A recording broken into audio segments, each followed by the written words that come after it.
What's up, everybody? This is Jason, collector of zombies. I have a little bit of time this morning, so I thought I'd go live and just kind of hang out, talk. Everybody hops on, just have a conversation, show some of the things I've been finding in my collection over the last few months. As you can expect, I've had lots of downtime when it comes to collecting cards of baseball over the last, I don't know, 4 or 5 months: March, April, May, June, July, almost August, 6 months now, going into August.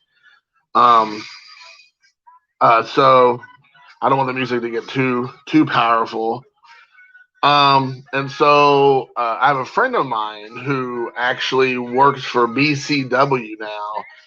BCW is in Anderson, Indiana, right down the road a piece where I live, and he's been working for them since about the time I kind of hashtag walked away from the hobby, and he's like established himself as probably one of the main guys in their warehouse or whatnot. So he has access to all their supplies, every supply you can think of under the sun.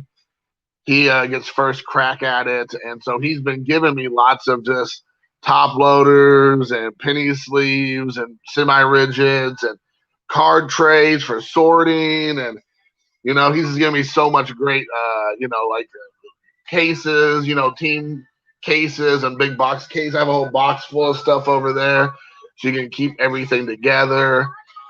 So I've been pretty good about sorting through my collection and putting it away and knowing what I'm going to get rid of and what I'm going to keep. And so it's been really fun to kind of go through and really boil down to what I'm going to be holding on to for, most of the stuff I'm holding on to is for my son. Let's be honest. Like, we've all heard multiple times people talk about you can't take it with you. Obviously, I know we have some people. I know Mike, baseball collector, talks about. I don't know if he's the first one who coined this or what, but coffin cards and ones you're going to take with you into the afterlife and all that. But to be honest, we all know we can't take it with us. And so I'm gonna give these to my son, and then he can do whatever he wants with them. Hopefully, he holds on to them or sells them for a bigger payday than I have put into it. But I'm really going through, and in the last 6 months, really, I've been thinning out my collection. I've been selling a lot on eBay, selling some on Facebook Marketplace, going through. I mean, I used to have just tons and tons of this like junk cards. I mean, what we all consider like base junk cards. And I would even hold on to those and just put them in monster boxes. I've been selling monster boxes like hotcakes. Another term would be flapjacks, pancakes, or as I was growing up, a neighborhood a friend called them panty cakes. So I sold through almost all the real just like fluff, the stuff that no one really wants. So I've gotten through all that. I have maybe a few stacks of cards that fall in that category left.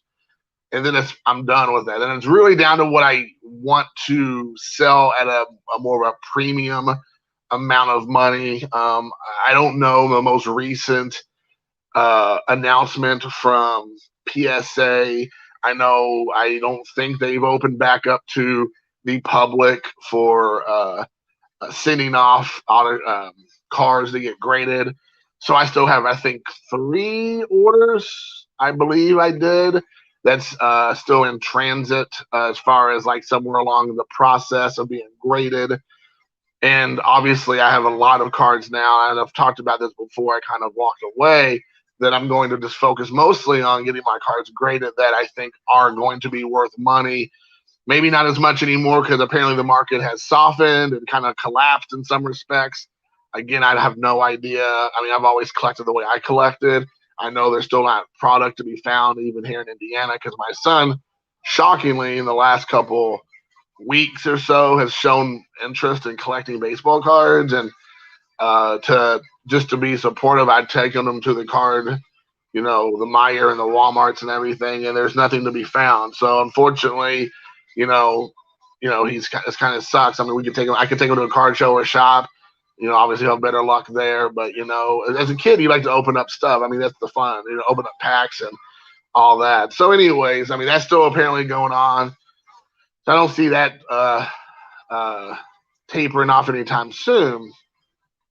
But I really have been going through the collection and really thinning things out and like putting everything away, because there at the end, up through about March, I guess, I was buying like gangbusters like stuff. And I had stacks of cards just like all over my bedroom and in my kitchen and everything else. I felt like I was becoming a hoarder. But it was stuff I was buying. It was things I wanted, but I wasn't really getting a chance to put it away because there was just so much of it. So I've been through using these card trades my buddy Ryan, who works for BCW, gave me. It helped me a lot, actually. I never thought a card trade would be so helpful, but it really is, to kind of like look at it and spread it out and then kind of be like, okay, game plan. How am I going to get this from the card tray into top loaders, or from the card tray into the binders, or from the card tray to going into this like a box that's maybe for the future to rummage through or sort through, like a lot of times we do. I think with rookie cards that we've had to, at least that's my approach, is like, I don't care who the rookie card is. I don't care if it's somebody who's supposed to be super hot or a guy that no one's talking about. If it has a rookie card emblem on it, I put it in a top load or penny sleeve and just put it away, and then we'll look at it in 5 years and see. Unless it's somebody who's just white hot, then maybe I would nowadays send it off to get graded and maybe, pull the trigger if I get lucky. But with the way that world is right now, we all know, that's probably a long shot to get your cards back unless you're paying, through the nose, through the roof on some of these pricing. So it's been good to kind of sit through and sort the cards. I have one tray left of cards that I have not sorted that needs to be sorted. So I will show you. And some of these cards I found just going through boxes of cards I did not know I had, and I'm gonna see if I need to put them in my binders. I also started realizing that there's certain players I just don't want to no longer keep. Either I don't have a real connection to, or they end up being scumbag, people, and I don't want to support their cards because of, allegations that they may have had brought against them. And when there's smoke, there's fire. I do honestly believe that. I know a lot of people try to say, well, there was no proof of that. There was no, there was no conviction. But if you're paying people off or you're settling out of court, there's something going on. You can't apply that to, like, let's say Michael Jackson and not apply that to Kobe Bryant or Kirby Puckett or whoever, Ben Roethlisberger, that kind of stuff. You can do that with all these guys. So I started going through my collection, and I started getting rid of players that either, one, I just don't have any interest in, or ones that I've, as I collected as a kid, I realized, I don't think that's the kind of person I want to collect, and I got to get rid of them. So, and like I said, that's been helping me because I've been able to move a lot of players out of my collections that are, semi-stars, superstars, Hall of Famers, and I've been selling them in lots on eBay. So, I mean, I'm sure you can probably start seeing some of those pop up on the bay. If you're looking to surf, you can grab yourself a surfboard and, Cowabunga dude, and maybe buy some stuff off of me there. I'm selling some singles as well. And then I'm selling like huge lots, like on Facebook Marketplace or whatever, because I mean, I know what I have in this stuff. So if I can make anything above what I have in it, I'm fine with. I mean, I'm not giving things away, but again, I'm also not getting things away that I think are like overtly ridiculous, like crazy. It's just like, these are things I just can part with. But some of the stuff I found that I thought were kind of cool, I'll show off. And there's no like rhyme or reason for this, and none of the stuff is like gonna blow your pantalones off. At least I don't think so, but you might want to strap on a belt. These are from a Fleer set I came across. And here's a Wade Boggs from the Fleer set. This is from 1986. So this is, pretty good, right? 86. So it's 1986. So that is going on. Is that like going on for 40 years? Is 86? So in 2026, would that be 40 years? That's crazy. Can you believe 2026, so we're in 2021. That could be 40 years from now. That'll be considered 40. Barry Larkin, baseball card. No, I guess playing card from like a set of 52 card pickup. Playing cards from Bicycle. I surprisingly found this. So that's, I don't think I have that. I'm pretty sure I have this, but I found it laying around somewhere. So I'm going to John Smokes Leaf card. I'm sure it's no big deal. But here's a post 1994 collection of Cal Ripken Jr., which I found a bunch of postcards. And so I got rid of the players I didn't care about. Like I said, threw them on the bay as a 5-card lot of players I don't care about, but I'm keeping the ones I do. Barry Larkin's the next one up from this. This is from 1994. So you have 94 Barry Larkin on the post serial, I guess, collection. And of course, we got some big boys coming up, or Big Hurt right here with Frank Thomas. Oh, Frankie T. Number 35, man. This dude, man. This too legit to quit. Then we got King Griffey Jr., the kid. So that was cool finding him in here. This is only, he's like 4th-year card, 5th-year card, something like that. So, yeah, 89 to 94. 94. So there you go. Then we got Donnie B. Got Donnie Baseball, Hitman, Don Mattingly, Donald, Bartholomew Mattingly. Just kidding, that's not his middle name. Then we go back to the 86 Fleer subset with Rhino, with Ryan Sandberg. So you got that. Nice action pose. And then these were, I still have binders of cards that I got in a Facebook Marketplace buy years ago. And I'm just now getting through some of those cards. I was trying to make monster boxes up of cards I don't want anymore. And those binders just filled it. Just like have spots in my room and my collection I don't need, taking up precious real estate. So I've been going through those binders, pulling cards that might be good for my collection out, like these next couple of cards, and then put the rest of them in a monster box and sell. Here's a cool one here. I think these came from a magazine. We got Ryan Sandberg and Ozzie Smith. So that's cool. This is Baseball's Best Baseball Cards magazine from 1989. So there you go, 1989 of Ozzie, the Wizard of Oz, and Ryan Smith.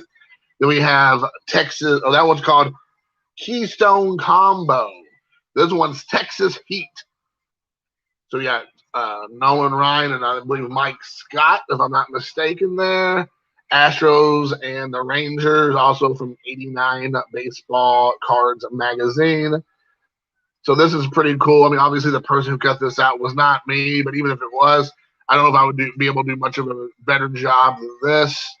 So that was one of the ones I found because I do like to collect Nolan Ryan. Next up is Tony Gwynn and Will Clark with the San Francisco Giants and the Padres National League Hitting Kings. So there you have that. So that's a cool one there. Those are both guys I really liked when I was growing up. I still am a big fan of Tony Gwynn. Talking about just a great Hall of Famer and hitter. Another Tony Gwynn card here, that Fleer cards right there. Baseball's Best. Fleer from 86 with Tony Gwynn. That's a skinny Tony Gwynn. Right there. Then we got a Don Mattingly also in that set there, the Fleer. In 86, when he was really coming into his own and making a name for himself. I believe 85 was really that first year that he kind of took off. Somebody can correct me if I'm wrong. Anybody's watching. 1990, from a baseball magazine of Don Mattingly, of Donnie B. Don Baseball Hitman right here. Not to be confused with Hitman 23. But you got this Donnie B. Now another Don Mattingly with Kirby Puckett, as I was talking about guys I really no longer collect. Puckett would fall into that category, but because he's on this card with power plus Mattingly, you know, he survives to fight another day. So you got Mattingly. I mean, that mustache is just, it just makes the ladies weak in the knees, right? Right. Then we got another Nolan Ryan on the 86 Fleer with the Astros. You have, and then lastly, finishing, this is a great action shot of Cal Ripken Jr. from 86 Fleer. Baseball's best. This is a subset of 44 different cards. This is one of them. But, you know, you have the, was it the Iron Man? Was it Iron Man that he went by, I think, because Iron Horse was Lou Gehrig.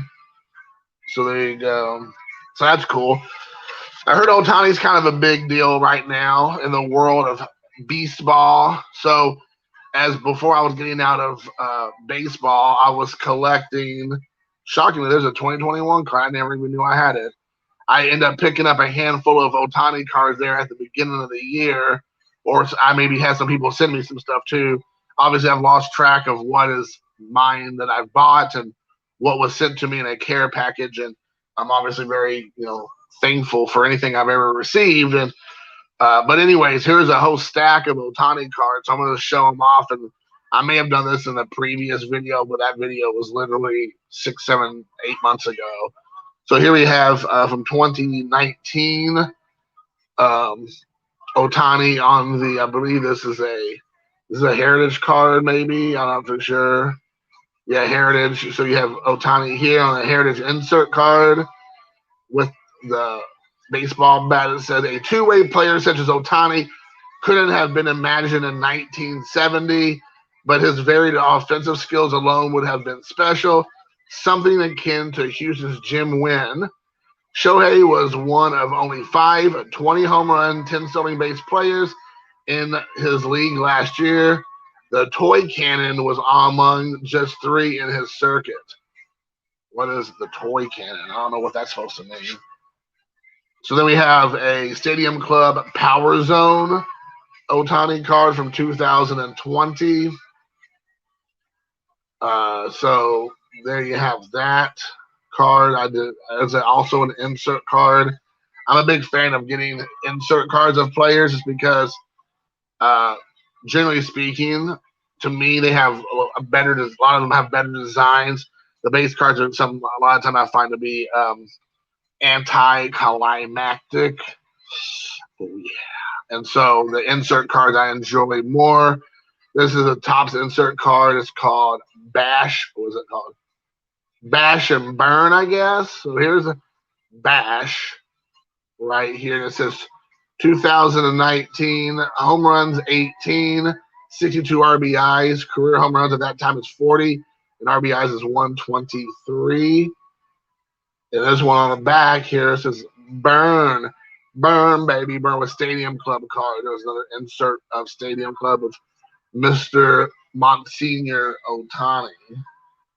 Stolen bases 12, runs 51, career stolen bases 22, runs 110.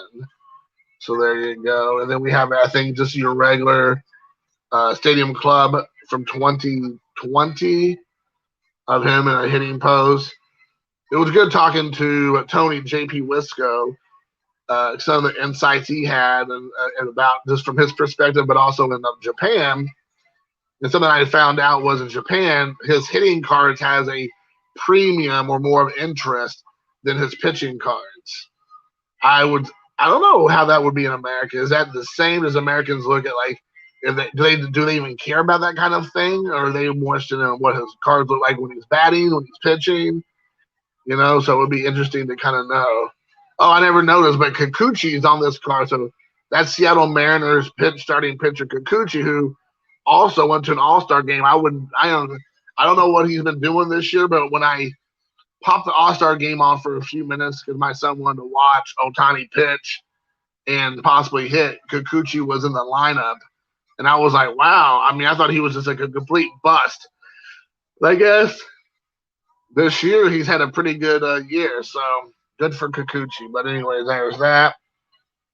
And then this is from 20. Well, this was also from 2020. This must be a Heritage card. I'm assuming it's Topps Heritage. I'm sure somebody will correct me if I'm wrong. It doesn't say Heritage on here, so maybe it was on an insert card. So there you go. This is an Ohtani insert, which I probably need to sleeve up. I need to sleeve up with some penny sleeves, which I got right over there, so I'll do that later. But this is, I guess, from looks like 52 Topps, I guess. So, anyways, there is that. That's a good, cool image. It has like the paper stock, which I really like. More like feels like cardboard. Here's also a 2021 of Ohtani. So I did have a shockingly a few 2021 cards, but these must have been given to me by somebody who was so kind to send some stuff my way. Because I don't think anybody would be sending me Ohtani cards right now because of how hot he is. Not just as a good-looking young chap, but as a player. Then we have this 2020 Topps Gallery. Ohtani in one of the pitching, which I like. I like this pose here. I think it's cool looking. I like it. I dig it. You pick up what I'm laying down, and here's another. I don't know if this is Topps Gallery or an insert card of some sort. But here we have this Ohtani here. It's a cool looking card. It has that vintage look to it, of course. So I do like this card a lot. I don't know what year this came out. This is 2020 also. So there you go. Boom. Boom. He looks so happy there. And then I think I got this from Mike O. He did an auction. Some of these might have been from Mike O's auction from again like 5, 6, not 5, probably at least 6 or 7 months ago when Mike O was doing some of his auctions. Because this is, I think, something only I would get from him. But here's a cool, I don't know if this is from Snapshots or where this might be from. I've never seen this card before. But it looks like something I'd get from Mike O's auctions. So it's an insert card here of some sort, I believe. Or so some, maybe not even an insert, but some sort of, exclusive, online exclusive. That's a cool card. I really like that. I like this Ohtani card. This is probably one of my favorite Ohtani cards, to be honest with you. I just like the look of that card. And everybody knows this card here, the movie Fuego. Not to be confused with Fuego del Sol from AEW. But here he is with Trout with Ohtani Gets Hot. And that's in Japanese at the bottom there. So that's the one that 1,000 people have seen, I'm sure. Here's a Bowman Chrome from 2019 of Ohtani. I believe this is a regular base card. I don't think there's anything overtly special about this card, aside from me holding it. Oh, here we go. Yeah, I got a little take on me action going on here. Yeah, but aha. And then this is a cool one here. This is from Topps.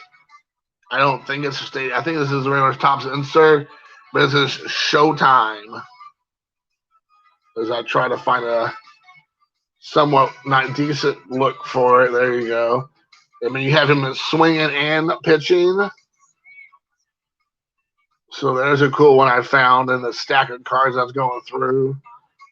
So there you go, Showtime, which is nice. And then here's another cool one from 2020. It's a really awesome Topps Fire. It's a gold Ohtani card, or I guess you consider this gold. I don't know. I mean, I do. I mean, maybe I guess you could say yellow, but pretty sure this is gold. This is another insert. Smoke and mirrors, baby. Smoke and mirrors. You can't see them. Yeah, there's a smoke and mirrors card of Ohtani-san, or aka Showtime. And then here's another insert I get. No, this is, hold on, is this the same as, did I have 2 of these cards? Yeah, I have 2 of these cards. So it's another one of the 2021 cards. And I guess, I don't know, I guess this is the same card too. I love this card. This looks cool. This is like 52 Topps looking card. I guess this was an insert in this 2021. So this must be this year's Topps product. Because like I said, I think a few people might have sent some stuff my way. No, dude, I'm just going through cards. I've been at the beginning of the video. I talk about how I've had a couple. My friend gave me months and months ago some sorting trays, and I've been going through my cards and putting everything away, and selling stuff I don't want, going through my collection, and really laser focus on why do I collect this player, and then selling what I don't want anymore, and like either Facebook Marketplace lots or on eBay. But I have found a whole bunch of Otanis, and so I was going through the Otanis because he's kind of hot. I heard he's pretty hot right now. I heard not just as smoking young whippersnapper of a man who's currently available on the market for you ladies out there, but as a ball player. So I had some cool stuff to show off, and I had one last tray of cards that I needed to go through. And I was like, this will be something fun to do, but why I have a Sunday morning? I ain't got not a lot going on. And I'm, going through some cards. And so there's that. So, but here's another Otani right there, an insert card from 2019. Yeah, 2019. So there's that card. I actually bought a bunch of wrestling DVDs last night or yesterday on eBay. So that's going to be coming to me in a couple of days. So I'm pretty excited about that for you, Mike, out there. Mike Canadian Cards. Holla! What's up, brother? Yeah, in the Great White North. Oh, we got the Jitterbug playing. And then we have nicknames, Showtime insert from 2019. That's kind of an awkward pose. And look, he's like bending over, taking off his like knee guard or knee brace or whatever, and he's like bent over, and he has his like mouth open up, looking down the line. That's kind of a goofy looking card. I'm sure that's probably not the best card best pose you want for one of your superstar players, but okay. All he needs now is like a big bushy mustache or a 1990s glasses on, and that'd be just a perfect Bob Lewis card. Yeah, dude, anytime, man. I was gonna tell you, Mike. Excuse me. Garrett reached out to me a couple days ago and said that he finally decided to get on the AEW bandwagon, and he knows now why I'm such high up on it. And he goes, he's been watching it, and it's like now he loves the program. And I told him, dude, I was trying to tell all you guys, my AEW is the bee's knees. That's where it's at. And he said that he's been wanting to get together and talk to me about, just maybe AEW in general and like my thoughts and insights and my views, and maybe we can try to turn that conversation into a squared circle segment. So I would love to have you. I love to be on and just we just talk wrestling in general. Here is a rookie card of Shohei from I believe is it Heritage or Archives? I can't ever these are Archives from 2018, right? Yeah, 2018 Archives. So there's one more, and then I have one more Otani card. This one's so pretty, dude. It's so pretty. You better put on. I gotta give you all a sunglasses warning, because if you do have them, Ethan Page, dude, I love Ethan Page. He's my favorite new breakout wrestler of the 2021. His real name is Julian, and I love Julian, dude. Like, he is seriously like such a great guy. Even though he's Canadian, I'm not gonna hold that against him. He is fantastic, and I mean, I follow him on YouTube. He has a YouTube channel. He's a huge, just like family man. He is a father. Seems like a great husband. He's a toy collector. He's just so excited about being in AEW and having an opportunity to wrestle at a much higher level and more exposure. And you can just tell he's just like loving life right now, and I think that's great. So I am a huge Ethan Page fan. So this card I have here, like I said, make sure you got your sunglasses on if you're watching, if you watch this later, because it could cause you to have a visit with an optometrist if you're not careful. But this is an Elite Series Shohei Ohtani, lucky number 13 out of 99. And the lighting in here is so bad, maybe you don't have to worry about the sunglasses. I think you can probably see a little bit of the reflection on there. But anyways, yeah, I guess that was kind of build up for nothing. So maybe if I put like a spotlight on here, like then you'd be like, oh, my eyes, oh, my eyeballs, my balls of ice. It's hard to see. But yeah, you can't really can't do it, man. I mean, like the light's not really doing much there. So, anyways, but this is a great looking card. Contrary to popular belief of me not being me building it up, but it's a great card. It's fantastic. This is probably one of my favorite cards of his. It just looks like awesomeness exploded all over this card. And I am glad to have it in the collection. I think I actually bought this off of eBay, of course, like 7, 8, 9 months ago for a schmeckel, one schmeckel. So that's pretty cool. I'm trying to think of anything else. I think someone sent me this card. I believe this is from Met's Baking Company, a Don Mattingly, which is cool. I did not have this card. So this is a cool like food and beverage release or issue. It says MBC, not to be confused with NBC, National Broadcasting Company, NBC. So it is Met's Baking Company, but spelled METZ, not like the New York Mets. So there you go. Yeah, he's from Ontario, Canada, right? Mike, Ethan Page, a.k.a. Julian, no gimmicks, no names. Oh, no gimmicks, real names. I think he's from Ontario. I mean, that's how I remember him being introduced. I think it like says his hometown in there. But yeah, he seems like a legit dude. I think he's Macedonian, which I think that he brings that up a lot in his like I think he has a wrestling move called the Macedonian like arm or like Hamilton, Ontario. Yep, there you go. And the Macedonian charge or like Macedonian something or another. Like he has some sort of like move he calls a Macedonian like block, and he like Macedonian charge. Like he charges somebody, knocks him over.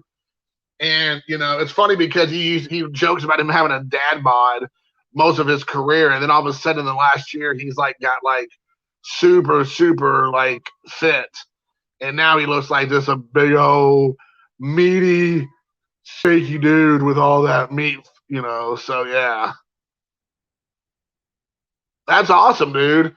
Well, I know he's talking about you. This might make you sad, but I don't know if you follow him much on social media or his YouTube, but he's made it sound like now that he's signed to AEW, and he must be signed to a multi-year contract. I would assume it's at least a couple of years, 2 or 3 years. He mentioned that he's moving in America, looking to be moving to America, either to Florida or maybe up north, like around Chicago or somewhere close to home, up up in by the Canada area. But I know he's mentioned that he's looking to buy a house, and he's waiting till I think his wife's having a little boy soon, so he probably wants him to be born Canadian and then move to America. That's what it sounds like. They're looking for a place. So I mean, it makes sense. I mean, especially right now with the whole COVID world we live in, it's just so much easier if you're all living in America instead of trying to travel back and forth to Canada and on a regular basis. So yeah, I would say. I mean, I don't know what kind of money he's making, but I'm sure he could find himself a decent house somewhere, and then still have his place in Canada or whatever. So, anyways, but yeah, I'm excited about it. I was gonna say, since you're here, I'll show some wrestling cards, maybe. Yeah, free healthcare too. No kidding. Here's a couple. In AEW, he goes by the name Pac or Pac. But here he went in WWE, he went by Neville. So here he is, Neville. And then this one here. It's so funny to see him with this like long hair and no facial hair. But they go, They call him the Bastard Pack. I like him most, and this is like NXT right here, guy. But I really like him a lot. I think he looks way more cool in AEW than that. And then we got Luke Gallows, who is on TNA, but he shows up in AEW all the time. Gallows and Anderson, the Good Brothers. So that's a cool one I found recently. And then we have a couple Chris Jerichos. Oh, Chris Jericho in the was it Lion Tamer or whatever? I can't remember what he calls that move. Well, the Walls of Jericho. That tells you how much I know. So there you go, Walls of Jericho. And here he is with, I believe it. I'm not for sure. I'm not for sure who that is with him on the ground. Lionheart. What doesn't say who he's in this? Who he's in the moon? Doesn't say who he's in that with. But there you go. I don't know who that is, but he's doing a moonsault or a lion. Yeah, moonsault off the ropes. So yeah, let's see. Here's another Chris Jericho doing like some sort of what movie you call? I don't know what movie you call it. Code Breaker. There you go, Code Breaker on Batista. Do the old Code Breaker on Batista.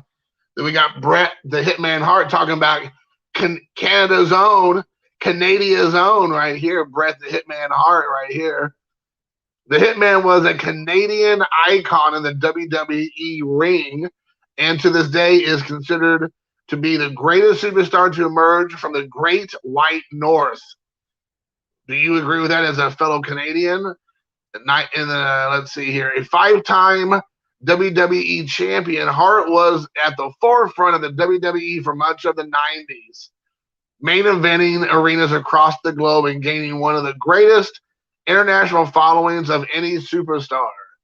Hart was also part of some of the greatest matches in WWE history, particularly when he battled family members such as his brother Owen Hart, his brother-in-law, the British Bulldog. Hart was inducted into the WWE Hall of Fame in 2006. So there you go. Just in case you didn't know, now you know. Talking about another fellow Canadian. You may have even sent me this card. This is a Peachy card over here. Hart, his dad started Stampede Wrestling. He had the old Hart Dungeon, right? In Quebec, Montreal. We got Rowdy Piper. This is a Peachy, who also, I believe, Piper is from France, from Canada. I know he was like most of his time spent was in Portland, Oregon. That's kind of like where he's quote unquote from. But I believe he originally started out in Canada, like where he grew up, and then where he kind of became a wrestling staple was out of Oregon, out of Portland, Oregon, wrestling out of Portland, Oregon. So there you got Rowdy Saskatchewan. Oh, Saskatchewan. That makes sense. There's Bob Orton out there. There's Bob Orton. Oh, there's Cowboy Bob Orton's up there. You won't see a guy dressed like this anymore, even though the dude is Native American. You probably won't be seeing Chief Jay Strongbow anytime soon. You're not going to see a guy who, even though you like Tatanka or whatever, dressing in full Native American regalia, running around with a tomahawk and doing like Indian dancing and all that kind of stuff. Top of the morning to you, Dr. Exclusive, a.k.a. Joe. You don't know Joe Schmo. Talking about Canadians, we got 2 Canadians in here right now. Mike and Joe both are Canadians. And that's okay. Jesus still loves you both, even though you're all from Canada. Another person you'll never see dressed like this anymore, the only Kamala that I would ever vote for is this Kamala right here. Kamala, the Ugandan giant, or the Ugandan headhunter, with his vice president, Kim Chi. So you right there have Kamala and Kim Chi. Again, Was it? Yeah, a yoga hoser. Are you talking about Jesus or Jesus? It could be either or. But right here you got Kamala. Man, I remember Kamala. Man, the dude was actually from like Mississippi. I mean, like Mississippi or Alabama or something. But he come out and acting like some sort of African stereotype, from some jungle or whatever of Africa. And he comes out smacking his stomach and making like hooting and hollering sounds. Yeah, that would definitely not go over nowadays. But he had some epic matches with Hogan and Andre the Giant because he was such a big guy. He was probably about 6'5", 6'6". I mean, he was just as big as most of those other big guys. So, I mean, that's probably one reason why he got a lot of. I don't think he ever was a baby face. He was always a heel because he was just being so massive. Right here we got a couple Gold Dusts right here. We got Gold Dust, aka Dustin Rhodes. Another Adronis.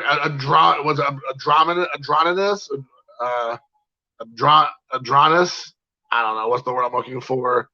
That you would never probably see in wrestling anymore. A character here, you would never see that kind of character any longer because it'd be misconstrued as trying to make fun of or whatever.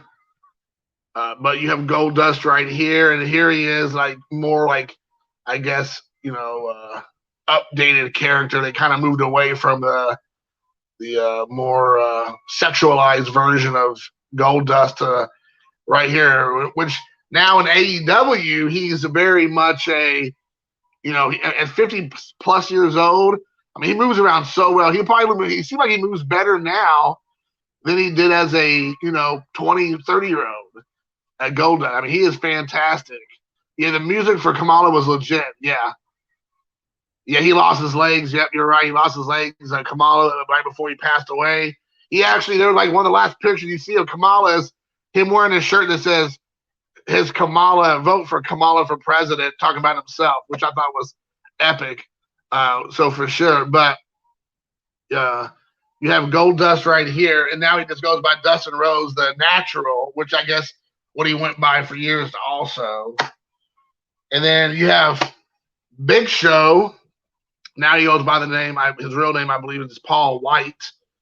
And he's talking about making an in-ring debut again sooner than later. And he is a commentator on AEW Dark Elevation on Monday nights, usually around 7 o'clock Eastern Standard Time on the YouTube channel for AEW. Him and Tony Schiavone do a play-by-play for a couple hours. And he actually, at first I didn't like him doing the commentating. I was kind of like, for a guy who's been in the industry for so long, he seems like he doesn't really know what the heck he's talking about. But he's gotten a lot better in a short time, and I enjoy listening to him now do his commentating because he brings a different angle that you don't normally see, especially as a big guy. Because I mean, there's really no one bigger than Big Show, so he talks a lot about it from that perspective, which I really liked because you're not going to get that perspective coming from like a Chris Jericho when he does commentary work, or even Jake the Snake Roberts is doing some commentary now from time to time. Talking about Jake the Snake Roberts, or is that I got a Jake the Snake? Even Jake the Snake's been popping up on commentary a little bit whenever his man Lance Archer, the new UPGA or UPG Japanese United States champion now, but you have Jake the Snake will do commentary, but nothing really compares to like what Paul White does, aka Big Show, because no one else can really talk about a big man like he can. And so it'll be interesting to see him show back up in the ring. But him and Mark Henry both have said they would like to continue their in-ring wrestling when they're when they're healthy and ready to go, and two, when it makes sense. Because again, back in WWE, they were just made there to be made fun of and joke on and make light of their abilities of all those years and decades of work to go in and just like be made, to be like fools and clowns. So I'm sure they're wanting to make sure there's a good storyline for them or a reason to show up. I know that Big Show and QT Marshall, um, they've been having a little bit of a tiff, kind of back and forth. So there might be something there eventually with the factory, which would be awesome because, you know, he could just like, you know, Big Show could just come in there and just like destroy all four guys because there's four guys currently in the factory. You have Anthony Ogogo, who's out right now with a eye surgery that he's been working on, QT Marshall, Aaron Solo, and Nick Camarado. So that'd be cool to see him because all those guys in there, except Aaron Solo, are pretty big, beefy dudes, especially Camarado and Anthony Ogogo. So it'd be cool to see him throw them around a little bit, you know, and kind of like, you know, just completely like destroy them. So, anyways, talking about big beefy dudes, you got Jesse, the beefy body Ventura right here. You know, Minnesota governor. He became the governor before Terminator. There in Minnesota, as I believe he came in as a libertarian, like kind of Green Party guy, and he was a governor for quite a few years. I mean, it was not like it was a flash in the pan thing. Like he was a governor for I would say better part of a decade maybe. So, anyways, you have Jesse Ventura, which obviously I remember him as a very flamboyant wrestler of the '80s, in the late '70s, but he also was in some, like the Predator movie. I think he was in some other stuff. But I really like Jesse, the Body Ventura. I liked him because his commentary was always great. Him and Bobby the Brain Heenan always played heel commentators. So, they always talk about how the bad guys, the heels, were never doing anything wrong. Like they were just like innocent in everything they did, and they were like just saying, always putting them over. Whereas the good guys, or the baby faces, were always like almost, the terrible, awful people who were just like taking advantage of these poor babies, like poor heels. And I just like that, because it's so obvious that they were biased, but they just kept going. I just, as a kid, you'd be like, no, it's not true. But if you go back and listen, it's really cool. I like it a lot. So I like it a lot. Something you don't see too often, because by the time that for most of us, Andre the Giant was wearing the black singlet, he obviously was much heavier. But here he is in this regular yellow trunks. Something you don't see too often, and he's heavy, but he's nowhere near as the girth that he would later on have. So this was in '85, I believe. Yeah, 1985. But I don't know this. I don't know this was picture taken years earlier, because by '85, I feel like he was already pretty big. So this must have been maybe like a throwback picture. Maybe he lost some weight, he slimmed down. But here you have Andre the Giant, and so with the yellow trunks. That says it's from WrestleMania 2 Battle Royale. So I guess, but it wasn't in WrestleMania 3, right? Where it seemed like he's so much larger. And, obviously that's the one where Hulk Hogan slams him and he wins the title from Andre and all that stuff. But I feel like he got much bigger from that point forward. So in a 1 year's time, it's like he put on like another 100 pounds. I'm sure that's probably not true, and I'm, over exaggerating. But I feel like this image of Andre the Giant is not the same image you get a year later when he's wrestling Hogan in WrestleMania 3. Maybe I'm wrong. And here's Iron Sheik, somebody who never turned babyface. I was watching, what do you call it? The wrestling. I can't remember the name. All of a sudden, one of the wrestling shows on YouTube, and they talk about 10 heels or 10 wrestlers who always stayed heel, never turned babyface. And Iron Sheik was one of those guys. Never, ever, ever, never was a good guy. I mean, he might have been ambiguous in some parts of his career, but he never was a babyface. He never was a good guy. He never was like, out, trying to win the crowd over with his love and affection. He played the heel the entire time, which is pretty unusual because, especially in WWE, they always like to try to switch up people's gimmicks and characters around as much as they can to see what will stick and what won't. But Iron Sheik was always a heel, no matter if it was in 1970 something or like 1990 something. He always played the heel wrestler. And there's the camel clutch, which he was known for. I remember he throwing that on Hulk Hogan. I went to go get to watch him in '85 or '86 as a kid with my brother and my dad. And I'll never forget, we had pretty good seats. We had on floor level, like a little bit higher up, but we're on the floor. And I remember him strapping Hogan in the camel clutch with those big, hooked, round up shoes, like wrestling boots. And I remember him, like, putting Hogan in the camel clutch, and Hogan's like, trying to fight through it. And I remember just like being like, oh my God, Hogan's gonna get beat by the Iron Sheik. He's gonna make him submit. Of course, Hulkamania never dies, and that didn't happen. But man, as like an 8-year-old kid, you definitely thought that was the end. That it's over. So for old Hoagie Ho. All right, guys. Well, I'll go ahead and hop off of here. I appreciate everybody watching and just hanging out for a bit. I want to go live for about an hour, nothing too extreme. But I hope everybody enjoyed. I'll probably be doing more of this in the future. So if you all like this, I might do some more just rummaging through my card collection and just talking about whatever pops up. I have some more videos coming up about what I found in my garage, which is probably will be an ongoing thing for me for a foreseeable future. I've been finding some crazy stuff in the garage, not just former YouTubers or current YouTubers that I left in my garage and locked them up. I still got a few of those guys in there. So, but anyways, guys, hope you all enjoyed. And until next time, thanks for watching. Peace.